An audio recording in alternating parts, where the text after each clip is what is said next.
This is a Spyderco Microjimbo S90V sprint run. So I'm quickly gonna disassemble it because I want to show you shortly how the compression lock works. And because I think this is a very well-made knife, it's one of my favorites. Okay, let's get started.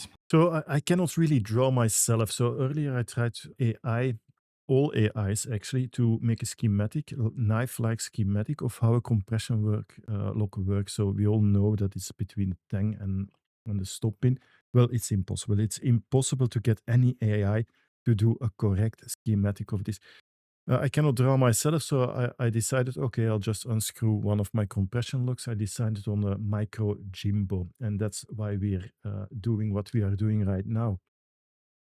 Another thing you will undoubtedly notice right away is that I'm not the most accomplished handyman in Central Europe.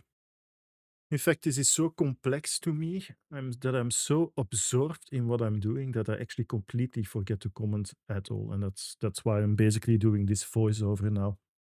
So no speed trackers obviously are being broken, but yes, we've arrived. And then I think we've removed everything except the pivot screws. And this, of course, is a stop pin, if I'm not mistaken. Yes, that's a stop pin. Alright, first pivot screw is out. We can, I think, remove the outer scale. Yeah, so this is the liner with the locking part of the liner. So you can already see how this works here. You have the stop pin here, you have the cutout in the tang. So this is the washer. I'll get to put it on there. So basically it sits like this, and then this liner is wedged between the tang and the stop pin. So what actually happens if downward pressure is applied on the blade tang, then this tang here presses against the liner, and the liner is being pressed against the stop pin. So there is no angling of the stop pin, so there is no lateral force that is pushing this liner out, so that's already much better than a liner lock. And the more pressure is applied, the more this liner is actually compressed, and the more it gets stuck, and the less likely it will pop out this way.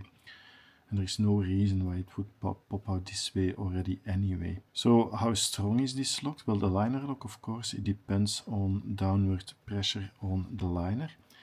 The liner is actually pretty strong. It's not gonna crumble that easily. So what defines the strength of this lock? Well, it's this stop pin actually. How easily will this pop out? Well, here in the back we see that it is encased entirely in metal, in steel I mean. And here it is less secure necessarily so, because there is a cutout for the liner, so this could bend.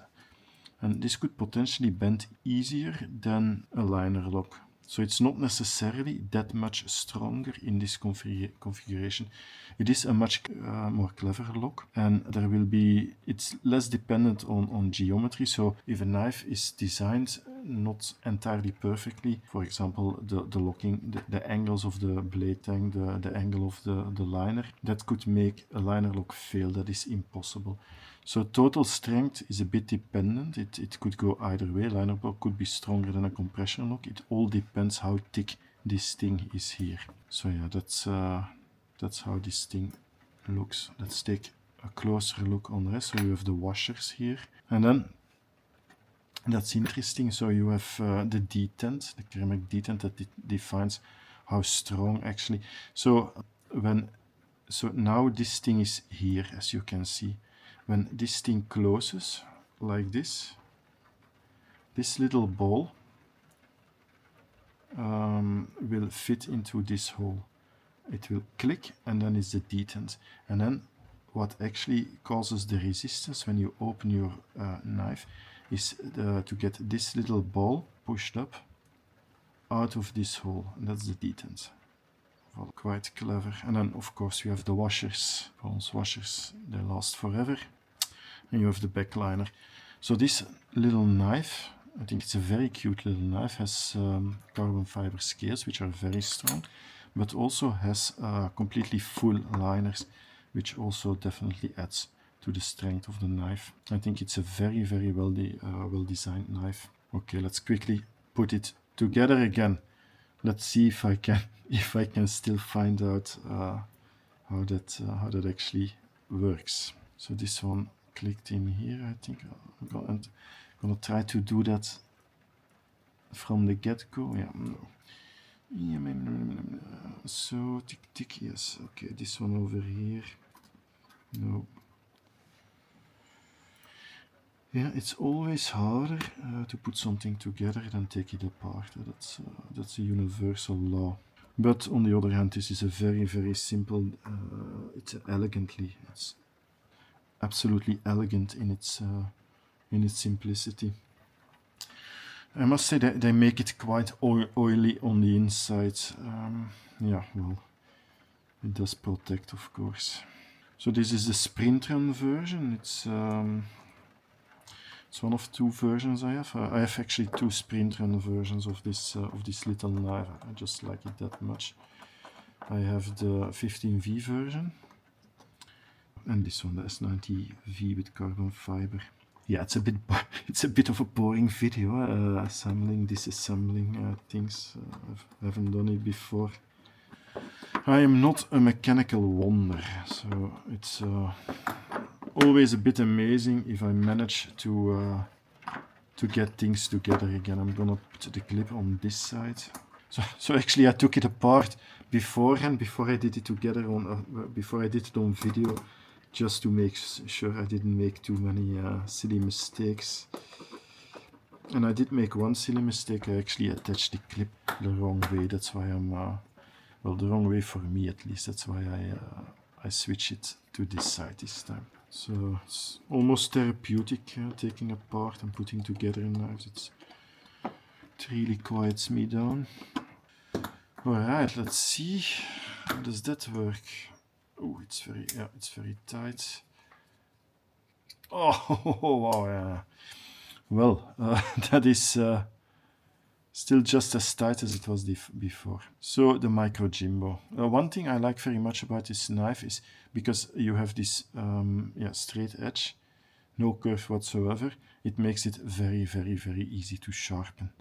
And that's definitely a huge plus of this knife. And of course, since it's 90V, I'm sure... Oh man, it's really tight. I'm gonna just unscrew it a little bit and see if I can get a little bit smoother action on it.